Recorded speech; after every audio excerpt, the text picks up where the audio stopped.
શ્રી ઘનશ્યામ મહારાજની જય।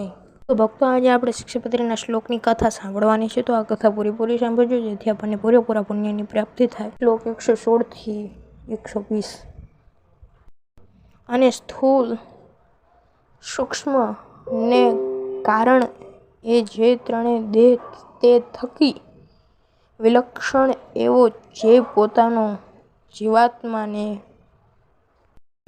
બ્રહ્મરૂપની ભાવના કરીને પછી તે બ્રહ્મરૂપે કરીને શ્રી કૃષ્ણ ભગવાનની ભક્તિ જે તે સર્વ કાળને વિશે કરવી। શ્લોક 117। અને શ્રીમદ ભાગવત પુરાણનો જે 10મા સ્કંદ ને જે તે નિત્ય પ્રત્યે આદર થકી સાંભળવો, અથવા વર્ષો વર્ષ એકવાર સાંભળવો, અને પંડિત હોય તેમને નિત્ય પ્રત્યે વાંચવો, અથવા વર્ષો વર્ષ એકવાર વાંચવો। શ્લોક 118। અને એ જે 10મ સ્કંદ તેનું પૂરું સ્વચરણ જે તે પુણ્ય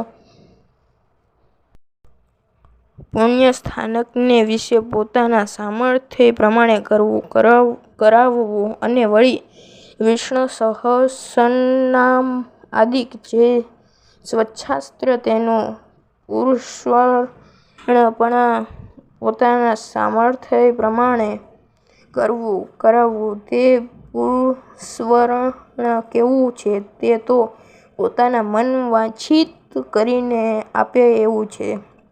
શ્લોક 119।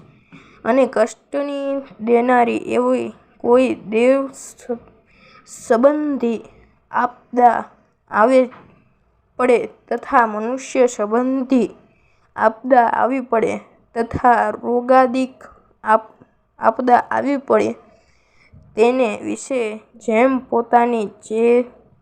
પોતાની ને બીજાની રક્ષા થાય તેમ વર્તવું, પણ બીજી રીતે ન વર્તવું। શ્લોક 120। અને આચાર વ્યવહાર અને પ્રાયશ્ચિત એ જે ત્રણ વાના તે જે તે દેશ કાળ અવસ્થા દ્રવ્ય જાતિ અને સામર્થ્ય એટલાને અનુસારી કરીને જાણવા।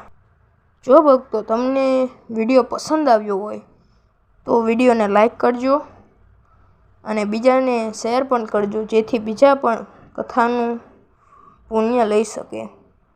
અને ચેનલ પર નવા હોય તો સબસ્ક્રાઈબ પણ કરજો।